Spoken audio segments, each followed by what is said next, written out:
오늘 함께 나눌 말씀은 데살로니가전서 5장 보겠습니다.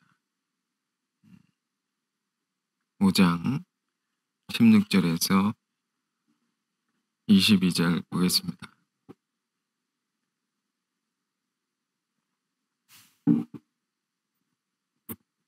오 장 16절에서 22절. 자, 함께 구절을 읽어보겠습니다. 항상 기뻐하라. 쉬지 말고 기도하라. 범사에 감사하라. 이것이 그리스도 예수 안에서 너희를 향하신 하나님의 뜻이니라. 성령을 소멸하지 말며 예언을 멸시하지 말고 범사해야 하려 좋은 것을 취하고 악은 어떤 모양이라도 버리라. 아멘. 오늘 말씀은 끝날의 권면이라는 제목으로 보겠습니다. 본문을 16절에서 22절까지 읽었는데 오늘 말씀은 5장을 다 보려고 합니다. 끝날의 권면, 끝날에 어떤 교훈을 준다는 것이죠. 끝날이란 게 뭡니까? 성경에 말 그대로 끝날이겠죠. 마지막 때에 관한 것입니다.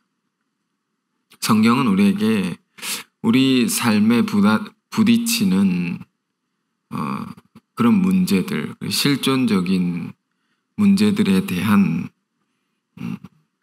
말씀만 있는 것이 아니라 성경은 장대한 구원의 역사를 기록해 놓은 책입니다. 그래서 역사를 바라보는 관점,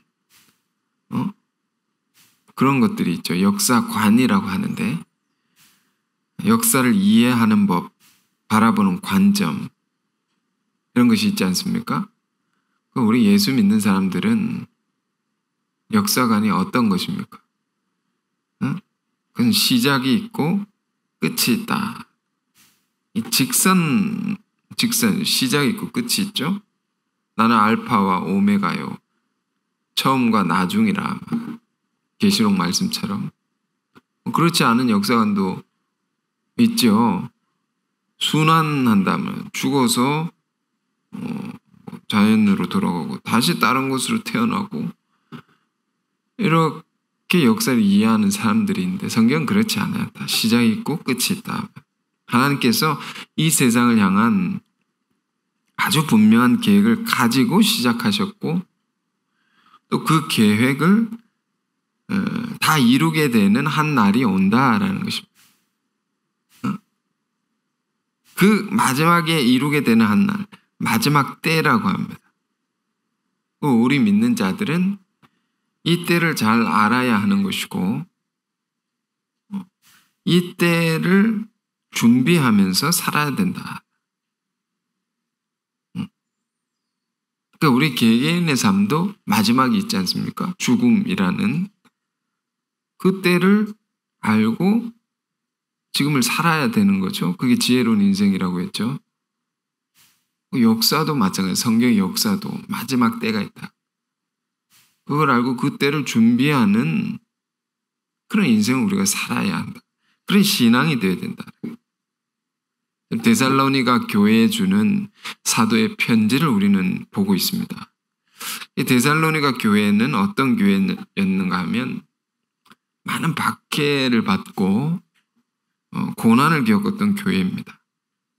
그 고난 속에 그들의 신앙을 붙들게 하는, 그걸 잃어버리지 않게 하는 귀한 권면들을 사도 바울이 이 편지에 담아서 보낸 것입니다.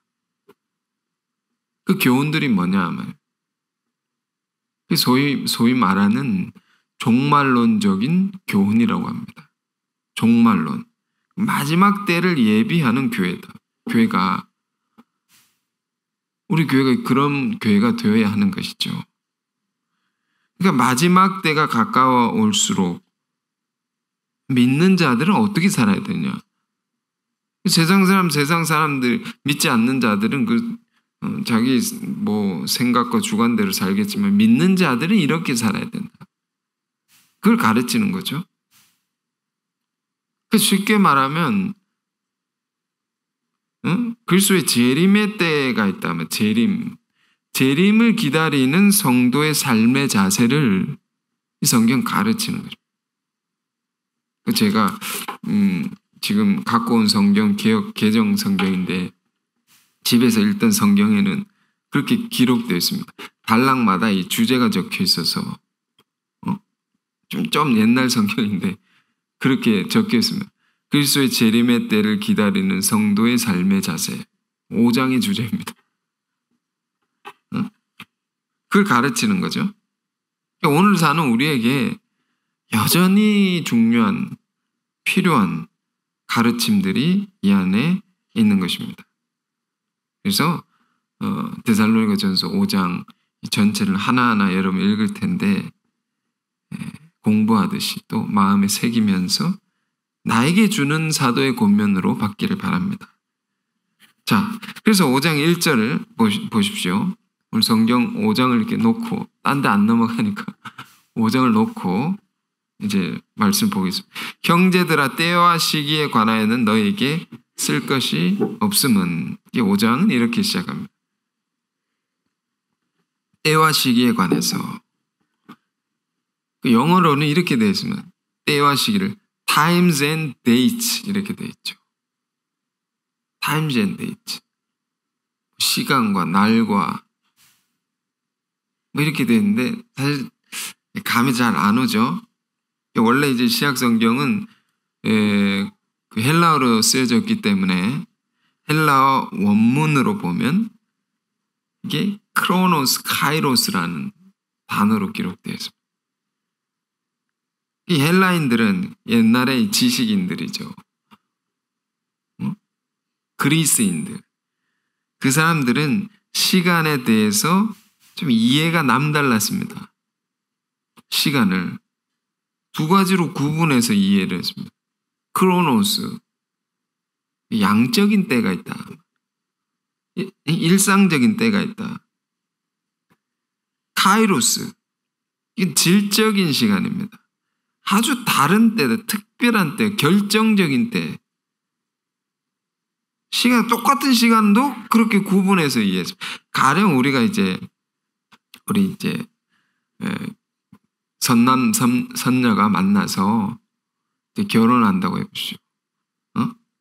두 남녀가 만나서 교제하는 시간이 있죠? 하루 이렇게 있단 말이에요.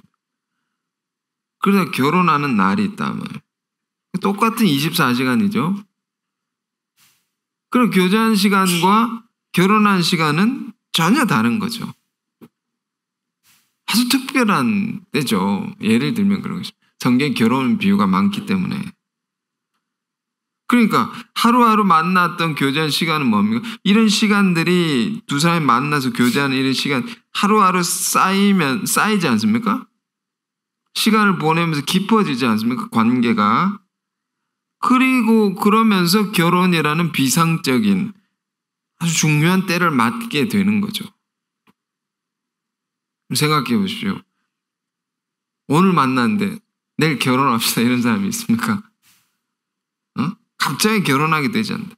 쌓여가는 시간이 있는 것입니다. 그리고 이 결정적인 한때를 맞는 거다. 이걸 잘 이해하면 우리가 어떻게 살아야 되는지를 잘 깨달을 수 있습니다. 요한복음 2장이 금요일에 이제 기도에 우리 같이 기도하는 모임에서 그런 말씀. 요한복음 2장에 가나의 호린잔치에 보면 물을 이렇게 예수님께서 물을 포도주로 바꾸는데 뿅 하고 바꾸지 않는단 말입니다. 물이 포도주로 바꾸는 건 질적인 변화죠. 어떻게 바꾸게 됩니까? 항아리 6을 놓고 거기다 물을 계속 채우라고 합니다. 6개를 계속 채우고 가서 또 떠가지고 채우고 또 아구까지 이 끝 6개를 가득 채우면 채우니까 그때 변하게 되는 것입니다. 뭐가 물이 포도주로. 그 양이 이렇게 차면요, 질적으로 확 바뀌는 때가 있다 말이에요. 그러니까 이것처럼 하나님의 역사도 마찬가지라는 것입니다. 그럼 오늘 조금 수준 높은 우리 성경을 말씀을 우리가 보는 것입니다. 역사적인 때도 마찬가지다. 성경을 보면 하나님의 역사가 있죠. 구원의 역사입니다. 세상의 역사도 있습니다. 그건 그 사람들이 이렇게 하는 거고 하나님의 역사가 있다는 겁니다. 그걸 주목해야 되죠. 구원의 역사라고 하는데 그걸 쭉 보면 예수님 오시기 이전이 있고 이전에 긴 세월이 있었지 않습니까? 그리고 오신 때가 있단 말이에요. 예수님이 갑자기 위에서 뚝 떨어진 게 아니다 말이에요. 그리스도, 그러니까 메시아에 대한 열망이, 그 요구가 굉장히 깊어지고 깊어져서 그게 달했을 때 하나님의 아들이 오셨다. 하나님 보내신 거죠. 그때 때가 되어서 다른 말로 이런 것입니다. 그리스도가 그냥 오시기까지는 오실 수 있도록 그리스도를, 복음을 온 인류가 받아들일 수 있도록 하나님께서 언어적인 것을 준비하시고 전 세계 복음이 퍼질 수 있는 그 언어적인 것을 준비하시고 환경적인 것을 준비하시고, 당시 로마의 제국이 있었죠. 그 도로가 막 모든 길은 로마로 통한다. 바울이 거기까지 복음을 전하려고 길을 썼던 거 아닙니까? 왜? 거기 복음이 전해지면 온 세계로 퍼진단 말이에요. 그런 것을 그리스도 오시기까지 다 준비되어 있다. 환경적인 것, 문화적인 것, 정치적인 것. 그런 긴 준비되는 시간이 있고 예수님 오셨다. 그리스도가 오셨다. 그런 시간들을 이제 크로노스라고 한다면 예수님 오신 때는 카이로스라고, 전혀 새로운 변화가 일어나는 질적인 때죠. 그러니까 준비되는 시간을 크로노스, 시대가 크게 전환되는 때를 카이로스라고 합니다. 같은 형태로 재림의 때도 그렇다라는 것입니다. 하나님의 역사는 동형이며 같은 형태를 띱니다. 전도서에서 근거 구절이 있습니다. 이전에 있던 것이 오늘에 있겠고 오늘에 있는 것이 이후에도 있으리라 하면 같은 형태를 띠고 이렇게 발전한다 하면, 그러니까 이전의 것이 일어난 걸 잘 우리가 공부를 하면 앞으로 오늘 어떻게 일어나는 거지, 또 앞으로 어떤 일이 일어날지 잘 예측하고 대비할 수 있다. 그래서 성경을 공부하면 이런 걸 잘 우리가 알고 이제 살아가야 되는 거죠. 그래서 바울은 이런 가르침들을 시시때때로 준 것입니다. 누구에게? 데살로니가 교우들에게 반복적으로 깊이 있게 가르쳤다. 그래서 지금 5장의 시작이 이렇게 되어 있습니다. 때와 시기에 관하여는 너희에게 쓸 것이 없음은 더 얘기할 게 없다 말이에요. 너희들에게. 왜? 너가 너무 잘 알지 않느냐. 내가 얼마나 많이 얘기했느냐. 내가 얼마나 너희에게 가르쳤느냐. 너희 얼마나 잘 알지 않느냐. 이런 뜻입니다. 이 1절이 참 중요하죠. 1절을 깊이 이해해야지 아래 권면들이 소중하게 다가옵니다. 왜냐하면 하나님의 역사의 때, 그러니까 끝날의 중요성을 인식하고 우리가 살아야 되는데, 그것을 아는 자들의 삶은 어떠해야 되느냐. 그때를 깨달은 사람들의 그런 성도의 삶의 자세는 어떠해야 되냐, 이걸 하나하나 가르쳐 주는 거거든요. 이 시대가 변한단 말입니다. 때가 변하는 때가 있다. 지난주 새벽에는 여호수아서 6장을 읽었는데 그게 다 이런 것이 이렇게 들어오는 것입니다. 때에 대해서 일상적인 때가 있고 비상적인 때가 있다. 여호수아 6장에도 보면 그렇습니다. 큰 성 여리고 성을 무너뜨리는데 여호수아 군대가 난공불락의 석이나 난공, 공격하기가 굉장히 어렵고 불락, 함락이 안 되는 성입니다. 근데 그 성을 무너뜨렸다라는 이야기인데 어떻게 무너뜨렸느냐? 이걸 잘 우리가 이제 알아야 되는 거죠. 우리 삶에서도 여리고성처럼 내가 주님께 나아가는데 큰 것을 가로막고 있는 이 엄청난 것이 있을 수 있다. 그거 어떻게 무너뜨려 주님께 나아갈 수 있느냐? 그래서 여호수아 군대가 어떻게 합니까? 아주 정확한 일정한 대형을 갖추고 그 메시지가 또 있죠. 어쨌든 그 갖추고 성을 이렇게 계속 도는 것입니다. 매일 도는 것입니다. 아침에 일찍 일어나서 성을 돌고 집에 들어와서 자고 또 아침에 일찍 일어나서 대형을 갖추고 성을 이렇게 어김없이 돌고 들어와서 자고 다음 날도 그렇게 그 다음 날도 그렇게 이 반복적인 것 같지만 그러니까 어떻게 됩니까? 6일 동안 똑같이 이렇게 합니다.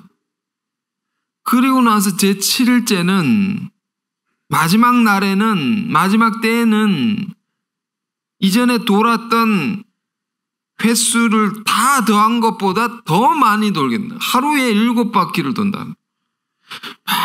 이렇게 도는 거죠. 이렇게 돌았더니 성이 무너진지라. 이게 뭘 우리에게 가르쳐 줍니까? 매일 변함없이 이렇게 자기의 하나님께서 주신 사명을 갖고 자기가 해야 할 일을 열심히 하는 거죠. 묵묵히 하는 거죠. 아무런 변화가 없어 보여도 계속하면 하나님께서 더 깊어지게 하시고 또 힘을 불어넣어 주시고 더 큰 일을 도모할 수 있게 하시고 그래가지고 이 사람들이 6일 동안 계속 도니까 이렇게 우리가 같은 일을 계속하면 뭐 도사가 된다 이런 말 하죠. 도통한다 이런 말 합니다. 계속 도니까 마지막 때는 완전히 강해져가지고 군대가 힘이 생겨가지고 마지막 날에는 성을 7바퀴 도는데 흐트럼 없이 도니까 그 성이 스스로 무너졌다. 무서워가지고. 이게 정말 중요한 메시지입니다. 마지막 때 7바퀴. 다니엘서 12장에 보면 마지막 때에 대한 예언이 있습니다. 그때는 어떤 현상이 일어나냐. 많은 사람이 빨리 왕래를 하고 지식이 더해진다. 모든 게 빨라진다. 교통, 통신, 네트워킹이 얼마나 빠른 시대에 우리가 살고 있습니까? 세상의 변화가 얼마나 빠릅니까? 믿는 자들은 어떻습니까? 믿는 자가 더 느리면 되겠습니까? 응? 역사도 앞서 말씀드렸지만 세상의 역사도 있지만 구원의 역사가 있다. 우리 믿는 자들은 세상이 빨리 도는 것을 보면서 우리 안의 변화를 또 깊이 봐야 된다. 우린 더 그것에 도전을 받고 믿는 자들이 더 열심히 살고 더 하나님의 일에 빠르게 발전을 해 나갈 수 있는 그 길을 찾고 또 우리 안에 변화가 있다. 이걸 정말 봐야 되죠. 우리 안에 변화란 게 우리 교회가 25년 이렇게 됐는데 25년 만에 이룬 역사를 보면 사실 엄청난 거죠. 우리는 그냥 일상적으로 살아갈 수도 있습니다. 교회 와서 어려운 거 하나님께 고백하고 또 위로받고 힘을 얻어서 또 내 삶을 살아가고 그럴 수도 있습니다. 그게 나쁜 게 아닙니다. 그러나 너희는 더 큰 은사를 사모하라. 더 큰 은혜를 사모하라. 더 높은 곳을 향해서 더 귀한 세계를 우리가 함께 이루어가는 거죠. 하루하루 흘러가는 것 같지만 한 주 한 주 그냥 지나간 것 같지만 그렇지 않다. 그렇지 않습니다. 지난주와 이번 주가 또 다르고 이번 주와 다음 주는 또 다른 것입니다. 같은 것 같지만 같지 않다라는 거죠. 응? 많은 변화가 있단 말이에요. 이번 여름엔 수련회도 있고요. 올해는 또 다른 모임도 있고 뭔가 이렇게 큰 전환이 우리 가운데 일어나고 있음을 아시기 바랍니다. 해외 선교지에서 이렇게 연락을 받는데 선교주에서 어떤 이야기가 들릴까요? 어제는 막 힘든 소식, 어려운 거, 힘들다. 예? 막 그런 얘기 듣고 그런데 그걸 견뎌 나간다는 것이 왜? 한때 그걸 다 이기고 난 승리한 때에 대한 소망이 있기 때문에 그걸 다 이기는 것입니다. 또 오늘 아침 일찍에는 또 큰 좋은 소식이 있고 갑자기 우리는 갑작스럽지만 그걸 꾸준히 기도하고 이렇게 해온 사람들에게 갑작스럽지 않다. 그 힘든 게 있으면 이게 끝나는 때가 반드시 온다라는 걸 믿고 그러한 때를 주신다는 걸 믿고 이걸 견딜 수 있는 거죠. 소망이 있기 때문에 그 소망에 대한 확신이 우리 가운데 있기 때문에 그래서 마치 이제 3절의 뒤에 나오는데요. 여자에게 해산의 고통이 있는 것 같다. 응? 요즘처럼 무통주사 있는 시대가 아닙니다. 응? 무통주사. 통증 없이 자식을 낳는 그런 시대가 아닙니다. 출산이 임박할수록 고통이 더해진단 말이에요. 더 힘들고 죽을 것 같단 말이에요. 출산 직전엔 참 힘들다. 그걸 딱 넘기고 나면 그 고통을 다 잊고도 남는, 다 삼키고 남는 엄청난 기쁨이 온단 말입니다. 생명의 기쁨이. 이걸 때를 아는, 때를 아는 게 왜 중요한가? 이런 거기 때문입니다. 이런 걸 아는 사람은 어려움이 와도 잘 견딜 수 있습니다. 참을 수 있습니다. 우리 예수를 믿고 가는 길이 어려움이 지나면 꼭 좋은 것을 주신다. 하나님의 은사를 주시기 때문에 그걸 믿는 우리이기 때문에 이걸 다 견디죠. 실제로 그걸 경험하면서. 이런 걸 우리가 이해를 가지고 5장을 보면 새롭게 다가옵니다. 자, 때와 시기에 관해서 너에게 쓸 것이 없으면 주의 날이 밤에 도둑같이 너에게 이룰 줄을 너희 자신이 자세히 알기 때문이라. 갑자기 온다는. 그들이 평안하다 안전하다 할 그때 임신한 여자에게 해산의 고통이 이른과 같이. 그렇죠, 여러분.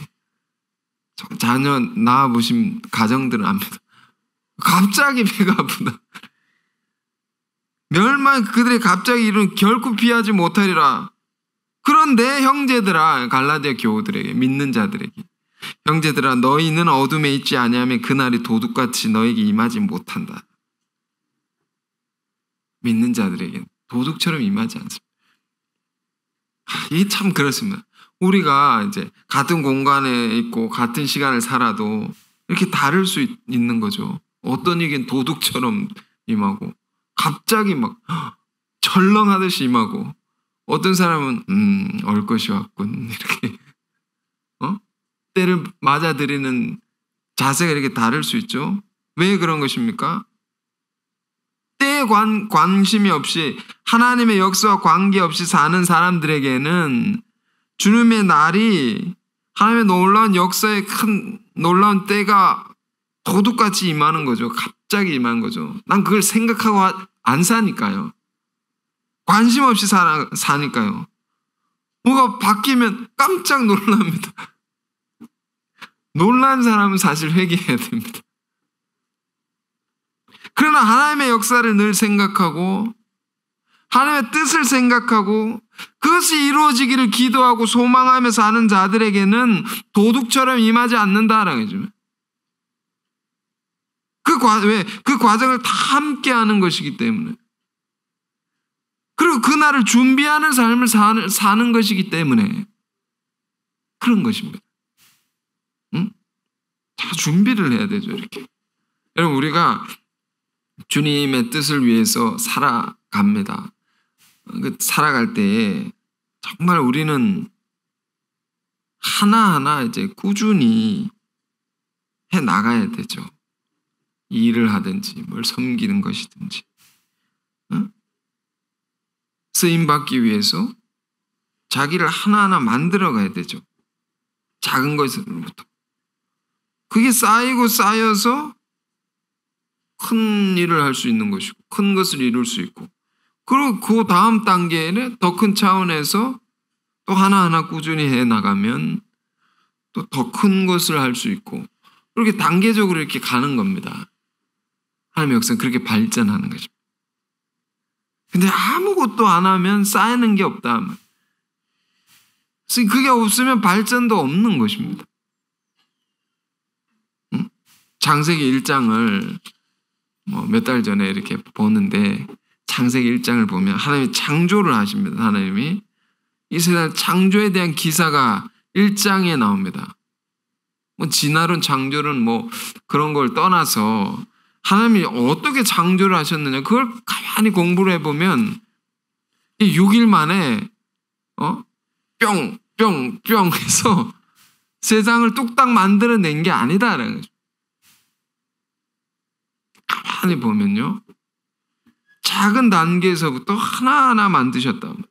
하나하나 꼼꼼하게 만드시고, 그걸 기초로 해서 다음 단계의 것들을 또 하나하나 만드시고, 그걸 기초로 해서 또 더 높은 단계의 것을 하나하나 만드시고, 다 그 종류대로 다 지으셨다고. 하나님의 창조의 역사가 그런 것처럼 하나님의 나라를 이루는 것도 똑같은 것입니다. 하나님의 나라라는 것은 창조를 다시 하는 거예요. 재창조의 역사이기 때문에. 그러니까 아주 이제 공학적이죠. 그러니까 우리 삶이 하나님의 그 역사를 본받아서 아주 계획적이어야 되고 단계적이어야 되고 뚝딱 뭐가 된다 이렇게 생각하면 안 됩니다. 물론 은혜로 주시는 거죠. 그 은혜를 받기까지 우리를 계속 준비시키시는 거죠, 하나님께서. 응? 우리 개개인의 삶의 진보도 그러죠. 뭐든지 이제 쌓여야 성장한단 말이에요. 작은 것이라도 기본에 충실하고 매일의 삶이 꾸준해야 됩니다. 그렇게 준비하는 자에게는 큰 변화가 일어날 때, 중요한 때가 되었을 때에 당황하지 않습니다. 우리는 미래를 그렇게 준비해 나가야 됩니다. 자, 그런 이야기를 하고 있는 것이거든요. 도둑같이 너에게 임하지 못하는 5절 읽겠습니다. 오늘 좀 설교를 길게 할 거니까 여러분 그렇게 각오하십시오. 너희는 다 빛의 아들이요. 5절입니다. 낮의 아들이라 우리가 밤이나 어둠에 속하지 아니하나니. 너희는 빛의 아들이다. 너희는 우리 누굽니까? 우리입니다. 믿습니까? 우리입니다. 그러니까 때와 시기를 알고 그걸 준비하는 믿는 자들을 말하는 것입니다. 죄악된 이 세대를 본받지 아니하고 하나님의 온전하신 뜻, 거룩하신 뜻을 쫓아 살아가는 사람들을 말하는 것입니다. 그리고 미래를 준비하는 사람들을 말하는 것입니다. 그들은 빛의 아들이요 낮의 아들이라. 밤이나 어둠에 속하지 아니하리니. 낮과 밤, 빛과 어둠, 이게 대비되는 말로 지금 설명하는 거죠. 어둠에 속하지 않는다. 우리 교회 삶의 전통이 있습니다. 그것은 밤 문화를 싫어합니다. 밤에 늦게 자는 걸 좋지 않게 생각합니다. 물론 일을 그렇게 열심히 한다면, 하나님의 일을 열심히 한다면 그건 칭찬받을 일이겠지만, 그러나 밤이라는 것은 원래는 그렇습니다. 인간이 타락하기 전엔 밤은 굉장히 아름다운 것입니다. 왜? 밤은 침묵이 있죠. 고요함이 있고 안식이 있고, 안식의 시간, 새로운 출발을 예비하는 시간, 굉장히 아름다운 시간이죠. 그러나 오늘날 밤은 어떤 상징이 되었습니까? 죄악의 밤이다 말이에요. 로마 13장에도 기록해 놨습니다. 밤은 어떤 것이냐? 술 취함과 방탕함과 음란과 호색함과 다툼과 시기와 이걸 다 벗자라고 얘기했습니다. 바울은 그러니까 온갖 죄악이 행해지는 시간이죠. 우리는 밤에 일찍 자기를 주님의 이름으로 축원드립니다. 하나님의 일을 그렇게 열심히 하시면 그렇게 하시고요. 그러나 대부분 그렇지 않습니다. 실제 우리 교회 삶의 전통 일찍 일어나고 일찍 자는 것입니다. 다 새벽형 인간이 돼야 됩니다. 새벽을 깨우고 새벽 기도를 늘 하지 않습니까? 그래서 우리 신앙이 건강해집니다. 육신도 마찬가지고 신앙이 건강해집니다. 죄는 밤에 다 짓게 되어 있지 않습니까? 다 밤에. 새벽 기도를 꾸준히 하는 사람은 사정이 있어서 교회를 못 나와서 그럴 수도 있지만 자기 집에서 드릴 수 있는 사람 드리십시오. 기도하시고 말씀을 읽으시고. 그러나 더 좋은 것은 주의 성전으로 와서 몸을 하나님께 산 제사로 드리는 그게 더 귀한 것이죠. 그렇지만 어쨌든 새벽을 잘 이렇게 매일 기도하면 그 정성과 기도가 쌓여지게 된단 말이에요. 이게 계속 드리면 깊어집니다. 거기서 죄를 이길 힘을 얻게 됩니다. 그래서 더 큰 일을 우리가 할 수 있는 거죠. 거꾸로 생각해 보세요. 꾸준히 이걸 안 하고 산다 하면 점점 이게 영적인 힘을 다 잃어버리게 됩니다.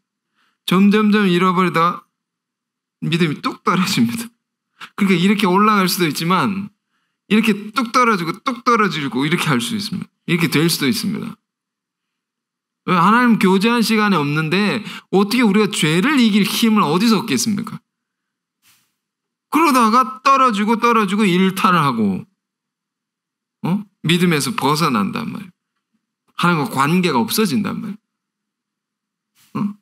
인간은 본질상 진노의 자질.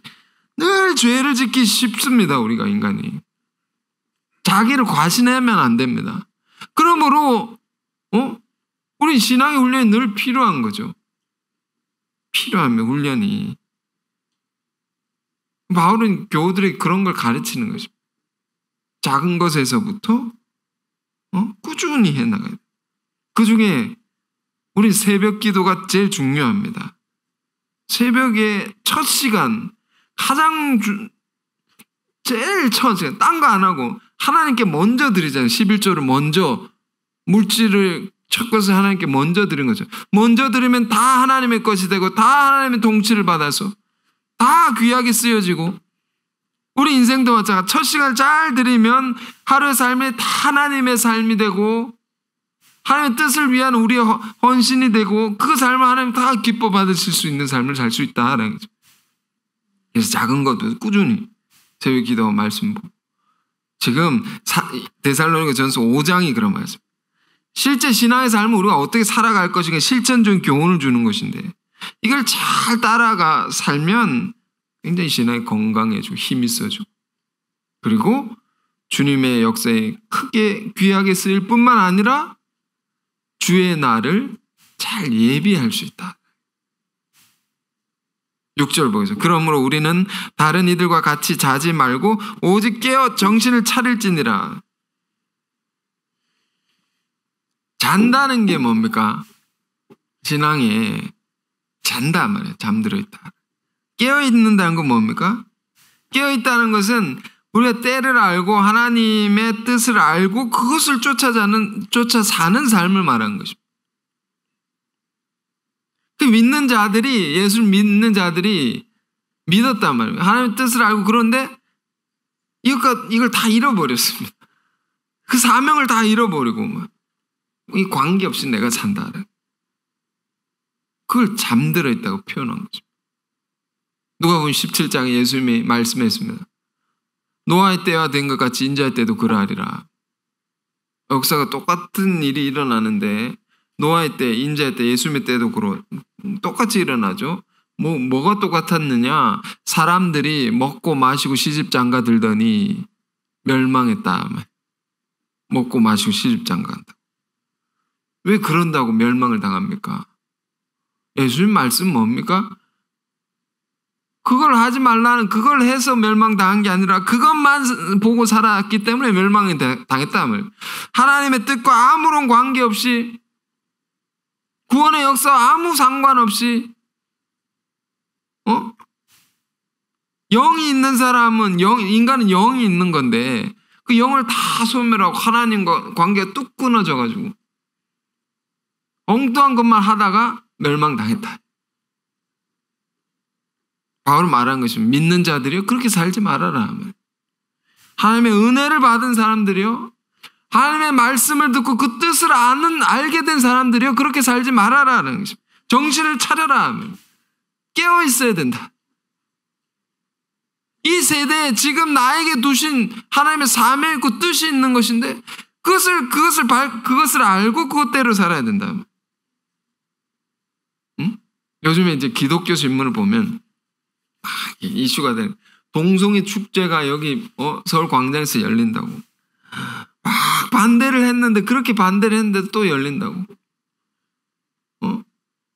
죄악의 물결이 이렇게 막 이제 오는 것입니다. 신학교까지요, 큰 신학교까지도 이게 파고 들어와 가지고 잠식해 가는 것입니다. 죄악의 물결이. 그런 기사를 보니까 저는 정신이 바짝 드는 것입니다. 응? 왜 이렇게 됐느냐? 그들의 문제냐? 그렇지 않습니다. 세상의 문제는요, 성경이 우리에게 말하는 것은 세상의 문제는 믿는 자들의 책임이다. 믿는 자들의 문제다. 그들이 깨어있지 못할 때 세상은 부패할 수밖에 없다. 믿는 자들이 빛과 소금 아닙니까? 예수님 말씀에 마태복음 5장에 제자들에게 너희가 빛이요 소금이다. 너희로 인하여 세상은 밝아질 것이요 너희로 인하여 세상은 부패하지 않을 것이다. 너희만 그 사명을 알고 깨어있으면 된다. 우리가 그런 사람들입니다. 우리에게 맡겨진 것을 열심히 해야 됩니다. 정신을 차릴지니라. 7절 8절. 자는 자들은 밤에 자고 취하는 자들은 밤에 취하되 우리는 낮에 속하였으니 정신을 차리고. 또 나옵니다. 정신 차려라, 정신 차려라. 믿음과 사랑에 호심경을 붙이고 구원의 소망을 투구를 쓰자. 정신을 차리고 뭐 해야 됩니까? 두 가지를 잘해야 된다는 것입니다. 믿음과 사랑에 호심경을 붙이고 구원의 소망의 투구를 쓰자. 호심경은 흉배입니다. 흉배. 옛날 성경의 번역으로 가슴막입니다. 가슴을 이렇게 저기 병사들이 싸움을 할 때 무장을 하지 않습니까? 무장을 할 때 가슴에 딱 붙이는 게 있습니다. 방탄복처럼 요즘으로 보면 창을 찌르면 이 심장을 보호하는 거죠. 심장을. 그리고 구원의 투구는 왜 씁니까? 화살이 이렇게 들어오면 이렇게 뚫리면 안 되지 않습니까? 바로 끝나는 거죠. 그래서 화살로부터 이 머리를 보호한다. 전쟁에서 우리의 생명을 지키는 가장 중요한 두 가지를 얘기하는 것입니다. 우리의 영적인 전쟁에서도 신앙의 생명을 지키는 가장 중요한 두 가지를 말합니다. 심장과 머리입니다. 이걸 잘 지켜야 된다. 다른 것도 다 지켜야 되지만 이건 가장 관건적인 것이고, 뭘로 지키느냐? 믿음과 사랑의 호심경.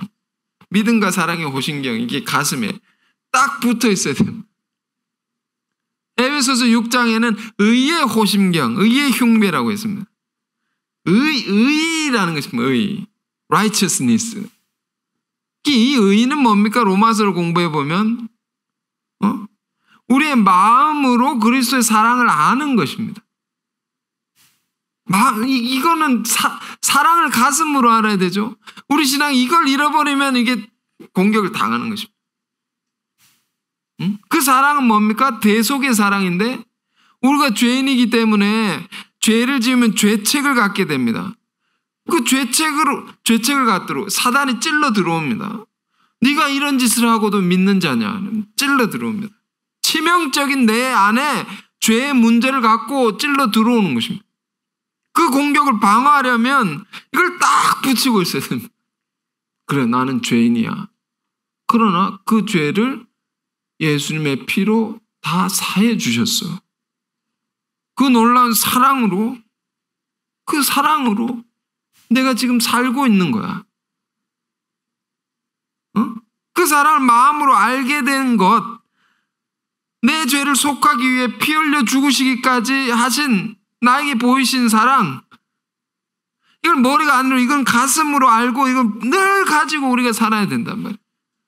왜 우리를 공격하고 무너뜨리는 건 죄이기 때문에 자꾸 죄책을 갖게 하고 자꾸 넌 죄인이라고 정죄를 하기 때문에 이걸 딱 붙이고 있어요. 이걸 뚫리면 죽는 것입니다.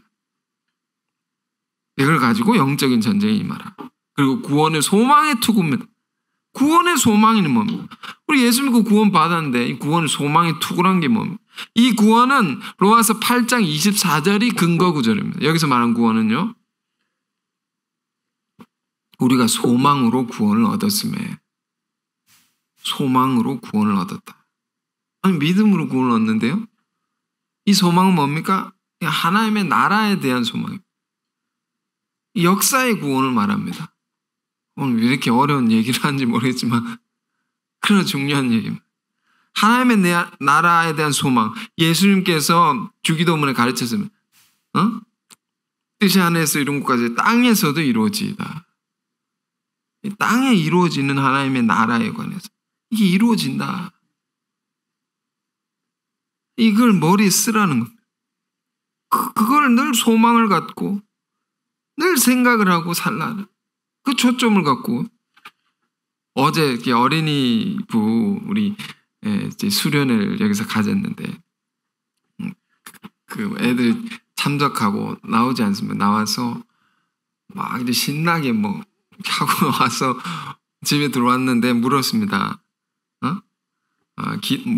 뭘 했느냐, 무슨 말씀 들었느냐, 뭐 이걸 들었다고. 뭐 쉽게 다 까먹죠. 노는 것에. 그렇지만 또 진지한 게 있습니다. 애들이 기도 시간에 기도했는데 뭐 울었다는 것입니다. 어디서 울음이 났느냐. 이런저런 기도 제목이 있었는데, 무슨 기도할 때 너 가장 뜨거웠어? 뜨거웠다고 하니까 이렇게 얘기하면 하나님 나라가 이루어지게 해달라고 기도할 때 제일 눈물이 났다고. 아이들은 여러분 굉장히 순수합니다. 영이 혼탁하지 않아가지고 정말 그게 순수한 기도 금방 불이 붙습니다. 제가 그 얘기를 듣고 이런 아이들, 이렇게 길러진 아이들이 나중에 얼마나 큰 일을 감당할 수 있을까. 우리가 하는 것보다 더 잘할 것이다. 그 하나님의 나라에 대한 갈망, 소망, 꿈, 우리 이걸 놓치고 살면 안 된다. 머리에, 그러니까 우리 생각이 그걸 늘 향해 있어요. 내가 먹고 자고 마시고 그런 것에 대한 관심만 가지지 말고 하나님의 뜻이 어떻게 이루어질 것인가에 대한 관심을 갖고 그것을 두고 기도를 하고 그것을 위해서 내가 무엇을 할 것인가 생각하고, 그러면 우리 삶이 마지막 때를 잘 예비할 수 있다. 9절 보겠습니다. 하나님이 우리를 세우시면 노하심에 이르게 하심이 아니요 오직 우리 주 예수 그리스도로 말미암아 구원을 받게 하심이라. 하나님은 우리를 지금 고난 속에 있는 교우들에게 얼마나 힘듭니까? 심판하려고 그런 게 아니다.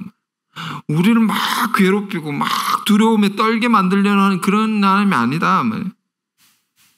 우리 주 예수 그리스도 말 구원을, 그 사랑을 알고 그 사랑에서 누리도록 하는 하나님의 목적이다. 이거는 바울의 자기 고백과 같은 것일지 모릅니다. 바울은 예수님 만나기 전에 막 두려웠으면 하나님이 진노의 하나님. 난 심판받을 거야. 난 내 죄가 너무 많기 때문에 나는 죽을 수밖에 없다. 늘 두려움 있고 불안 속에 늘 살았어.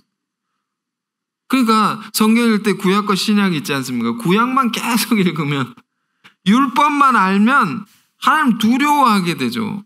막 뭘 잘못했는데 죽어버리고 불을 내리고 땅을 쫙 갈라내서 다 삼켜버리고 뭐 그런 이야기들 무시무시하죠.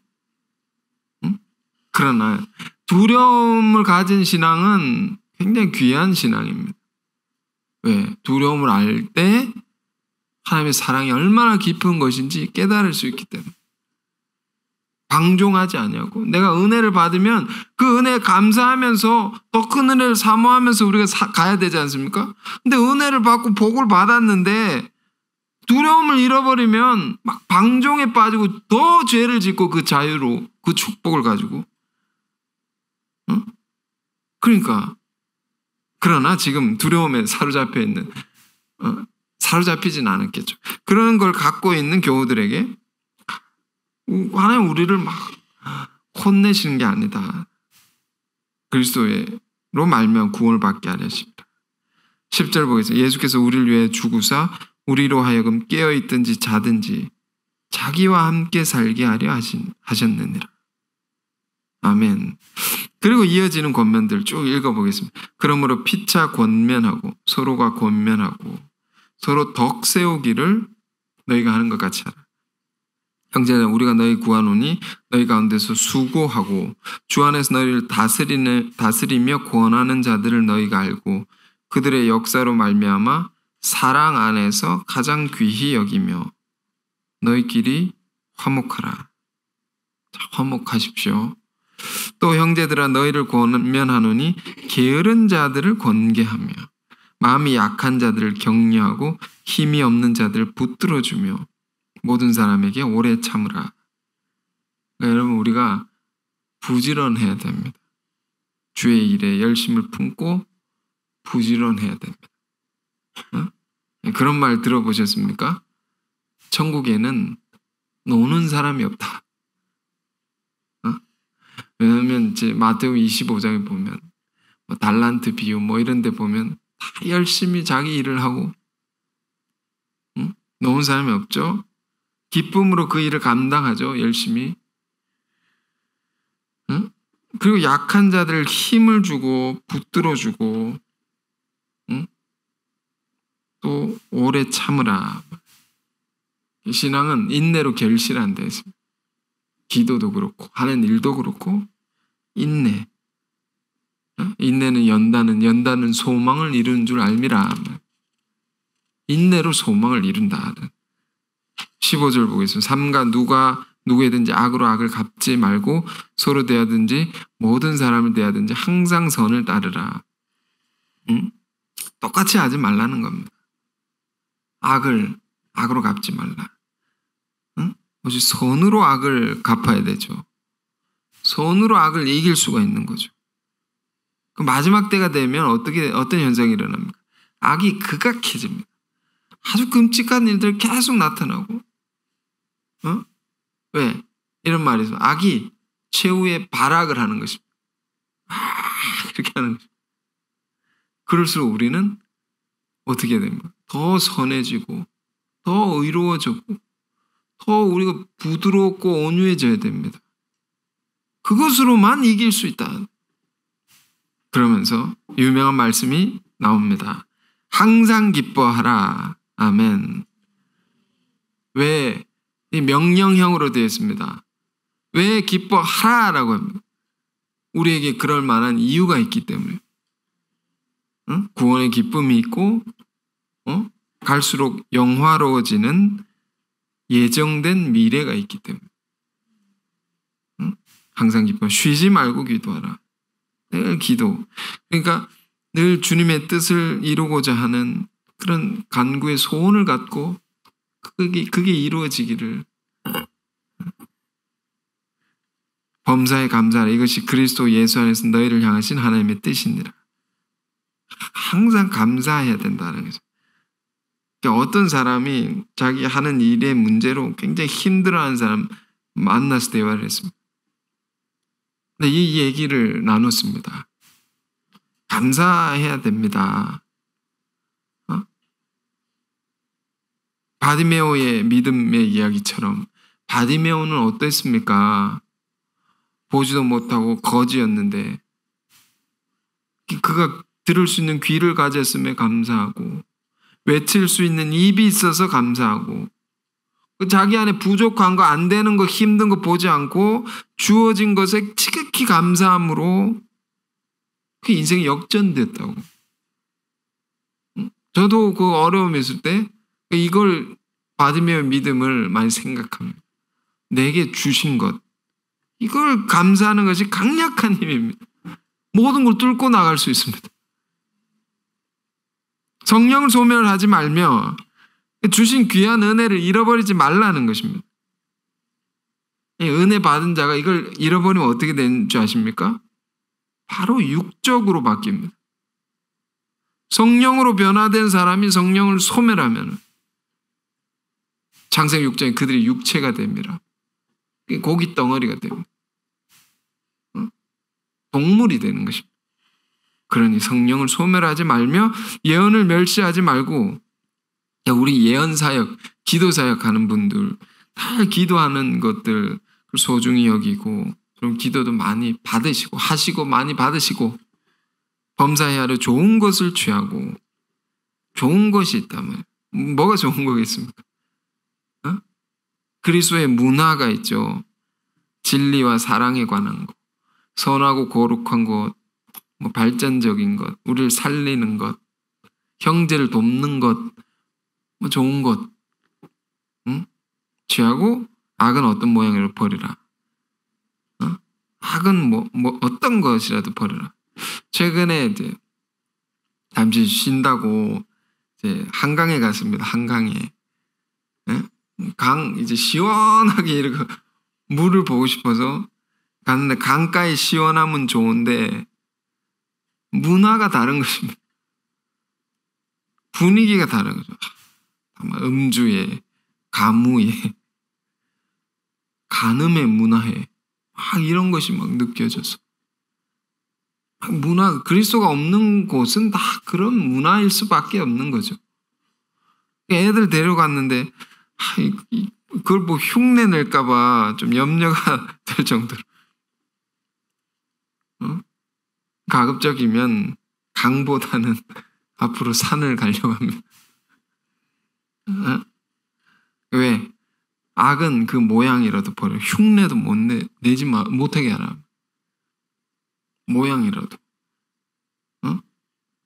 평강의 하나님이 친히 너희를 온전히 거룩하게 하시고, 또 너희의 온 영과 혼과 몸이 우리 주 예수 그리스도께서 강림하실 때 흠없이 보존되기를 원하는. 이 끝날에 우리 주님 만날 때, 그리스도 우리 주님 만날 때 영혼육이 깨끗해야 된다. 온전하고 흠이 없고 그런 모습으로 주님을 배울 수 있어야 되죠. 그걸 원한다고 내가 바울이 교우들에게 말하고, 너희를 부르시는 이름 이쁘시는 그가 또한 이루시리라. 하나님은 다 그렇게 하게 하실 것이다. 형제들 우리를 위하여 기도하라. 거룩하게 입맞춤으로 모든 형제에게 문안하라. 내가 주를 힘입어 너희를 명하노니 모든 형제에게 이 편지를 읽어주라. 우리 주 예수 그리스도의 은혜가 너희에게 있을지어다. 아멘. 오늘 이제 이 사도가 전해주는 귀한 권면의 말씀 하나하나 여러분 마음에 이렇게 담으시고 새기시며 또 하나하나 삶으로 실천하시며, 그래서 우리의 매일의 삶이 종말을 준비하는 그런 깨어있는 신앙이 되기를 바랍니다. 자, 기도하겠습니다. 거룩하신 주님, 사도 바울을 통해서 주는 소중한 가르침, 권면들, 간곡한 말씀들 우리가 다시 보았습니다. 그 말씀들을 마음 깊이 새기게 하시고 또 쫓아 살게 하옵소서. 때와 시기를 잘 분별하는 우리 믿는 자들이 되어서 이 세대를 본받지 아니하고 하나님 없는 사람처럼 살지 않게 하옵소서. 늘 주의 역사를 바라보고 주의 뜻을 알기에 힘쓰며 또 그 뜻을 이루기 위해서 매일의 삶을 성실히 살아가는 우리가 되게 하옵소서. 우리 삶에 혹 어려움이 있다면, 고난이 있다면, 임신한 여자에게 해산의 고통이 있는 것처럼 그럴수록 더욱 소중한 미래의 소망을 가지고 또 묵묵히 견디게 하시고, 그럴수록 또 빛의 아들로서 하나님의 자녀로서 주님의 강림의 한날을 예비하는 그런 귀한 삶을 우리가 다 살아갈 수 있도록 인도해 주옵소서. 예수 그리스도 이름으로 기도했습니다. 아멘.